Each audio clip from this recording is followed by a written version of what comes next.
written by Rudyard Kipling. The baby elephant was written in the story as a main character, and it's a very interesting character and at the same time comical one. Is all the time asking too many silly questions to his elders, to his hairy uncle. I think you have understood whom I'm talking about. Hairy uncle, baboon. And the another one, the huge uncle. Who is that? That one is hippopotamus. So like that, too many uncles and to the relatives, he had given a different name. And at the same time, he was asking too many different questions also. वो इस तरह अलग अलग तरह के questions करके अलग तरह के नाम देकर अपने एल्डर्स से बहुत सारे सवाल करता और इन सवालों से एल्डर्स बहुत परेशान हो जाते। इन सवालों को हम सिली क्वेश्चंस तो कह रहे हैं, लेकिन बड़ों के लिए ये बहुत ही मुश्किल भरे होते थे और इसीलिए वो कहते Golu is very naughty, he is asking all the time very tough questions. तो ये क्वेश्चंस आंसर देना उनके लिए बहुत मुश्किल हो जाता। एक दिन जब मैना से उसने पूछा कि do you know what does the crocodile have for dinner, मैना ने सीधा आंसर नहीं दिया। मैना ने कहा go to the great grassy Limpopo river and find out what the crocodile has for dinner. Now Golu decided and determined to find out the answer to his question about the crocodile's dinner. He took the stuff and went for a trip. He said to his family members that I am going to find the answer to my question about the crocodile. On the way, he met one python and he asked python also the same question about the crocodile's dinner, where does he live, and like this. Python had not said anything, but he was trying to uncoil himself from the branches of the tree. And Golu helped him to coil around the branches. Python को बहुत मदद की। इस मदद की वजह से उसे बहुत ज़्यादा अच्छा लगा और इसी वजह से पाइथन उसका दोस्त बन गया। पर उसने ये नहीं कहा कि उसे ग्रेट ग्रासी लिम्पोपो रिवर नहीं जाना चाहिए। वो क्रोकोडाइल क्या है क्या नहीं है उसने उसके बारे में कुछ भी नहीं बताया। इसके पीछे की क्या वजह हो सकती है, हम आगे जब स्टोरी और आगे बढ़ेंगे हम उसके बारे में और ज़्यादा जानेंगे।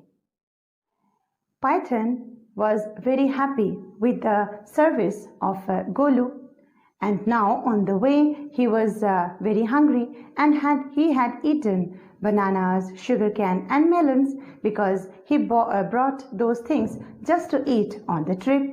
After his lunch, he again started his trip and he reached to the great grassy Limpopo river, and he found that like a wood, like a trunk, something is floating on the river water, and he found that what is it?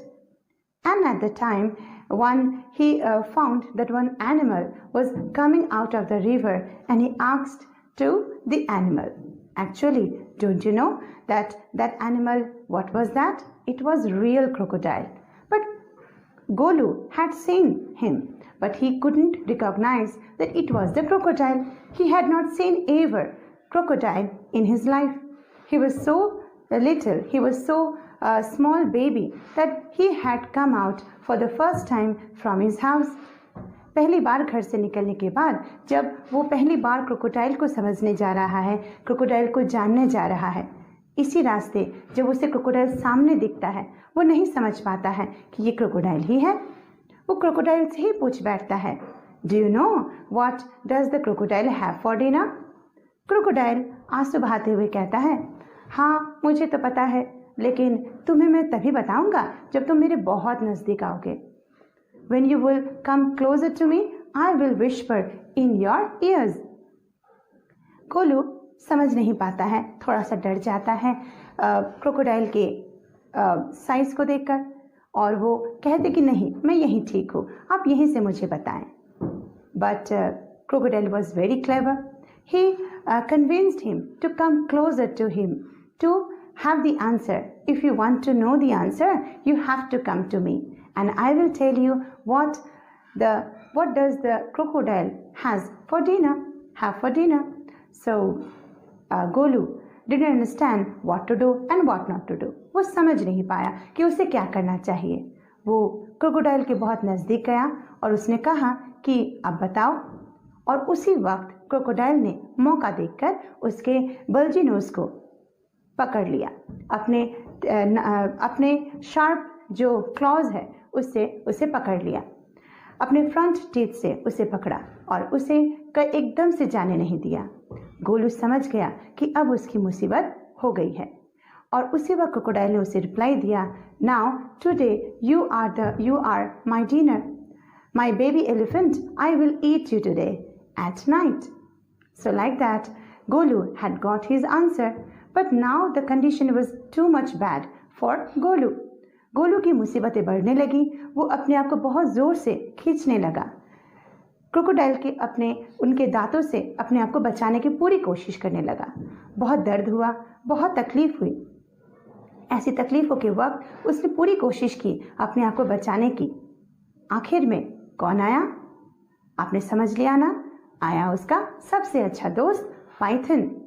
Python ने उसे बताया नहीं, लेकिन वो उसे मदद करने आ गया। गोलू ने भी तो मदद की थी। अब मुश्किल वक्त में दोस्त के काम नहीं आएगा तो किसके काम आएगा? तो पाइथन ने पूरी कोशिश की गोलू को बचाने की। गोलू को कहा कि अपने पीछे के पैरों के बल पर वो अपने आप को खींचे और वो पूरी कोशिश करे। Now he tried to pull himself from the backside leg, and with the front leg he tried his best to pull his bulgy nose from the catches of the crocodile's teeth. He tried harder and harder, pulled himself as much as he can, and in his effort, Python also helped to Golu. He coiled around Golu's body and tried to pull together, pulled harder and harder, and in the end, with the collective effort of Python and Golu, they saved himself. Golu saved himself from the clutches of crocodile. Crocodile was in vain. वो नहीं कर पाया। वो बहुत कोशिश किया, लेकिन फिर भी उसके बल्जी नोज के साथ गोलू को अपनी ओर खींच नहीं पाया और वो पानी में चला गया।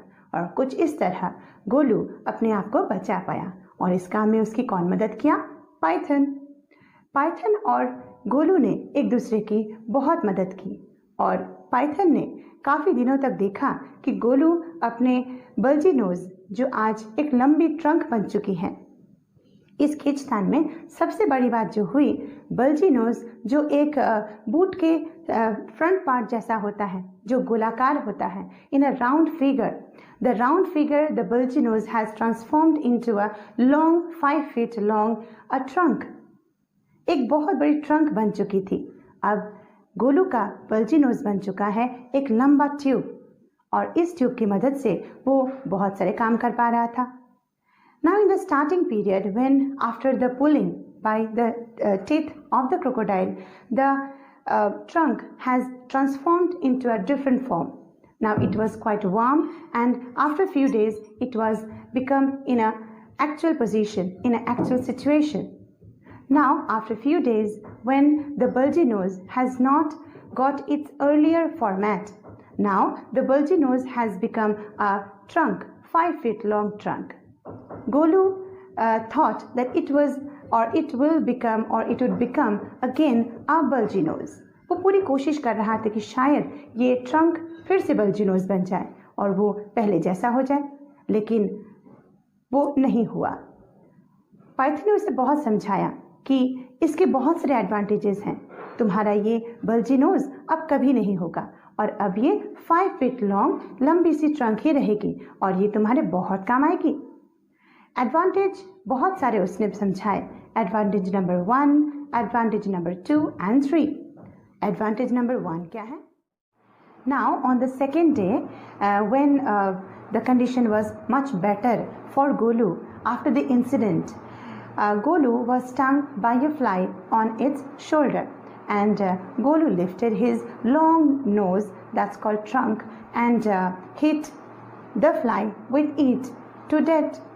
And now, after this incident, Python explained to Golu that you find that You couldn't have done it with your small nose. Now you try to eat something more and with the help of your trunk you eat something. So like that Python explained the advantage number 1.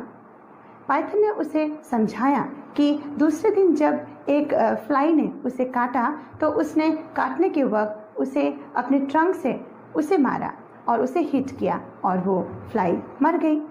और ये example के साथ Python ने उसे समझाया कि ये काम तुमने पहले कभी स्मॉल नोज की मदद से कभी नहीं कर पाए थे। आज एक लॉन्ग ट्रंक की वजह से अब तुम ये बहुत सारे काम कर सकते हो। अब तुम कुछ खाओ। और जब उसने कुछ खाने को कहा तो उसने एक बहुत बड़े बंडल ऑफ ग्रास को अपने ट्रंक की मदद से उसे थोड़ा सा साफ किया और उसे अपने मुंह में डाल लिया। पाइथन ने फिर से उसे एक्सप्लेन किया कि तुमने ये काम पहले कभी स्मॉल नोज की मदद से नहीं किया था, लेकिन आज एक लॉन्ग ट्रंक की मदद से तुम वो काम कर पा रहे हो। So now the second advantage was also described or explained by Python. When Python said to him that you eat something with the help of trunk, he put out the trunk and he took a bundle of grass and stuffed it in its mouth with the help of trunk, the long trunk. So Python explained that you couldn't have done it with your small nose, but now you can do this with your long trunk. Now another third advantage was explained again for the last time by Python to Golu. Golu को तीसरे advantage के बारे में भी Python ने समझाया कि देखो तीसरा एडवांटेज भी है इसका। और वो तीसरा एडवांटेज क्या है? तीसरा एडवांटेज ये है कि तुम इसकी मदद से बहुत सारे काम कर सकते हो और तुम एक मड, ठंडी जो मिट्टी होती है उससे अपने आप को नहला भी सकते हो। तुम पानी भी गिरा सकते हो और पानी पी भी सकते हो। सो ये एडवांटेज नंबर 3 भी एक्सप्लेन किया पाइथन ने, उसे समझाया कि तुम इससे पानी पी सकते हो, बहुत सारे काम इस ट्रंक की मदद से कर सकते हो जो पहले स्मॉल नोज की मदद से कभी नहीं किया। On the same day, Python explained him that the another advantage is also there with the trunk. How? That day was a very hot day and Python was feeling very hot. He asked to Golu, "Don't you find very hot today?" तुम्हें बहुत गर्मी नहीं लग रही? गोलू ने ये बात सुना और उसने थोड़ी सी मिट्टी अपने सर पे डाली। He scooped up the mud from the river bank and slapped it on its head. Now advantage number 3 was described to Golu that ये काम तुमने पहले कभी नहीं किया। Now you couldn't have done this with your small nose. Now you can have done everything with your long trunk. By these examples, by these advantages, Golu became so grateful and he gratefully said thank you, a big thank you to Python. Python को उसने धन्यवाद कहा और बहुत खुश हुआ और उसने ये भी कहा कि मैं ये बात पूरी ज़िंदगी याद रखूँगा और मैं अपने घर लौट जाऊँगा। I will remember all this of the Limpopo river, the incident and all about you, and I will go back to my family again. So इस तरह स्टोरी ख़त्म होती है और ये स्टोरी हमें बहुत कुछ सिखाती है। ये स्टोरी हमें ये लेसन देती है कि हमें बड़ों की बात सुननी चाहिए और कुछ बातों की जानकारी अगर ना हो तो उस रास्ते नहीं जाना चाहिए। हाँ, बच्चों के मन में बहुत सारे सवाल आते हैं। इन सवालों के जवाब वो ढूंढने के लिए बहुत सारी चीज़ों को इस्तेमाल करना होता है। चीज़ों को जानना भी बहुत ज़रूरी है। उसने गोलू ने ये काम किया। पाइथन ने उसे रोका नहीं, क्योंकि रोकने से वो रुकने वालों में से नहीं था। जब उसे मुश्किल हुई तो पाइथन ने उसकी मदद की। हमें कभी कभी एक्सपीरियंस करना बहुत ज़रूरी हो जाता है, लेकिन कभी कभी वही एक्सपीरियंस हमारे लिए भारी भी हो जाता है। तो इस स्टोरी से आपने बहुत कुछ सीखा होगा और इस स्टोरी में आपने अगर बहुत अच्छा आपको लगा है तो आप ज़रूर कमेंट करें और मुझे बताएं, मुझे फीडबैक दें कि और किस तरह मैं आपको एक्सप्लेन करने के माध्यम से आपको और अच्छे से समझा सकूं और अच्छे से पढ़ा सकूं।